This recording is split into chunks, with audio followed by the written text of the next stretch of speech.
Hey guys, welcome to my video. Today I'll be sharing some powerful things I learned this year that are continuously changing my life for the better, and I'm dying to share them with you guys, so I hope you take something from it and enjoy. So I wake up every morning just starting yoga instead of just going on my phone, endlessly scrolling. I try to just move my body and set my mind right for the day. Yoga is a lifestyle and a way of being. It improves your health and sculpts your body and is so much more than just getting into a fancy back bend or touching your toes.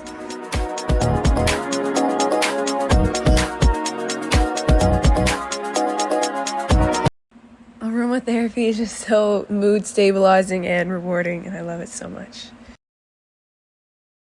Journaling for me has helped me have my thoughts be just more tangible, and practicing gratitude has set my mind up for abundance.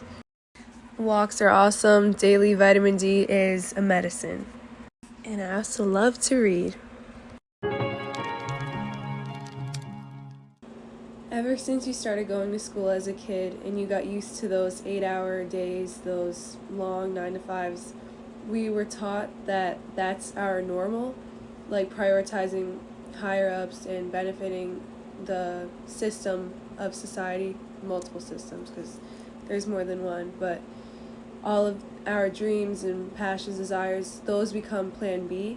But once, all of our energy is burnt out throughout the day, we don't have much energy to pursue our desires.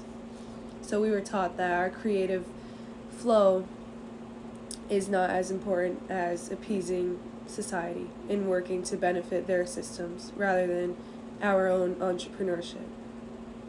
So having less time for our creative pursuits kind of makes our mind more likely to believe that the programs set by society are normal and our dreams are more of a fantasy or out of reach. So basically, we are believing someone else's reality, one that was built in layers and layers and layers deep. So most people don't realize that. They just say, if you're an out-of-the-box thinker, you're just crazy or you don't know what you're talking about. But really, they're just so conditioned to a box mindset that anything outside of that is considered a threat. So to kind of break out of that mindset and create your own reality and take your own individual path, it's going to be scary and hard, and you're going to get a lot of hate or comment or judgment on it. But as long as you don't take in those things and not take them personally, which is a very hard thing to do, but see it as you did nothing wrong, you're doing nothing wrong, you're just pursuing your own creativity or doing your own thing, whether that's starting a business or me starting a YouTube channel or anything that is out of the box or out of the normal, I guess. You're gonna receive a lot of judgment for that, good or bad, but you kind of just have to confront the fear of being disliked or showing your true self. The more you confront that fear, or any fear in general really, the smaller it's going to get and the bigger, the more confident you're going to become. Whereas if you're always running from your fears, the bigger, or protecting yourself essentially, you think that you're protecting yourself, but you're actually growing your fears, making them stronger and making yourself smaller. So this year I've started to practice existential courage. So taking myself out of my comfort zone a little bit each day. Some ways I've been doing that this year that have impacted my self, health, wealth, wellness, getting out of old habits. Definitely quitting excessive alcohol and drug use and nicotine. Consuming a lot of cheap dopamine and replacing them with healthier or expensive dopamine, I like to categorize it as, and I'll explain that a little bit in a second, cheap versus expensive dopamine. But yeah, pushing myself out of my comfort zone each day and practicing self-cultivation.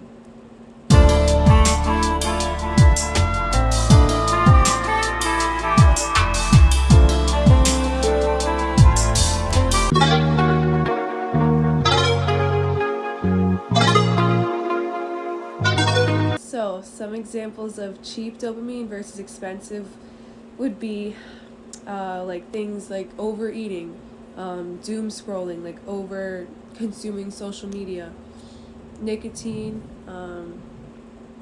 anything that's constantly reestablishing comfort in your mind, and like you continue those patterns, like that would be cheap dopamine.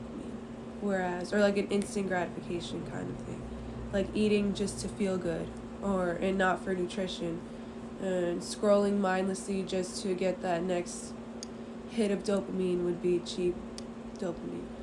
Whereas expensive would be, it's honestly sacrifice. So it's like I'm sacrificing instant gratification now for a longer, more lasting happiness, which would be expensive. Ways of cultivating that would be yoga for me, meditation. It's scientifically proven to higher like dopamine levels.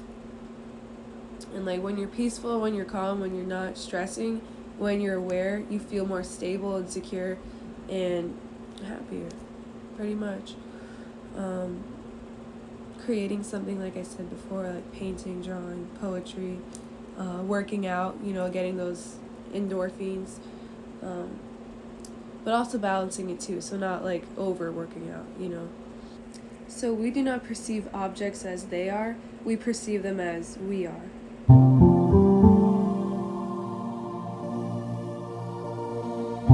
So when you sit with your mind and you bring awareness to your repetitive thought patterns, you're able to see how your reality is going, essentially. Because if you're always thinking about the next thing, like what you're going to eat for dinner tonight, or how work is going to go tomorrow, or living in the past, like why did I do that thing? I looked weird to that person, like I have to be better next time, like thinking about self-image a lot. That's kind of our reality. So we're like constantly either people pleasing or stressed out, burnt out, so we not have enough energy for ourselves to step out of those habits. Because creating a new mindset and essentially a new reality is scary, it's foreign, it's uncomfortable. It's something to be cultivated, and like you don't have all the answers. You're supposed to find those answers on the journey. You're not going to have like that instant gratification that you're used to, or I was used to at least, from those comfortable behaviors. And that's why like it saddens me, because a lot of people stay in that comfort because they are kind of just like discouraged by all the uncomfortability that it takes to have a new mindset. But like I said before, you're working towards expensive, more long-lasting dopamine. Like if you're constantly doing unhealthy things, or at least for me, I felt like crap when I was overeating all the time, and then it's like what comes after that? Another cycle of that shit in like a different form, but like the same feeling. It was just, I was going nowhere. That's not how we're meant to live. We're supposed to grow, not go into like these toxic cycles. I just get so passionate about it because I see it every day, and I saw it in myself, and I was so like blind to it.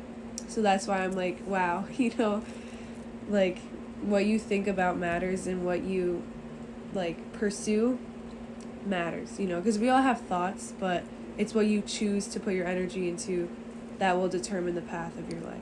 So practicing, confronting, and facing your fears will only make you more confident and strong, and more trusting in yourself to say, you know what, I got the next challenge that comes my way. Because I'm an achiever now. I'm not just one to go escape into comfort. Like, I got this. But, the thoughts of comfort and, like, temptation are not our faults. Like, that's normal. You just think about, like, how we were raised, what our influences were, like, the environment, all of that stuff played into it, because that was like what we absorbed from the jump. So that was our mindset for a while. It's going to be scary. It's going to be foreign and uncomfortable to start essentially a new reality.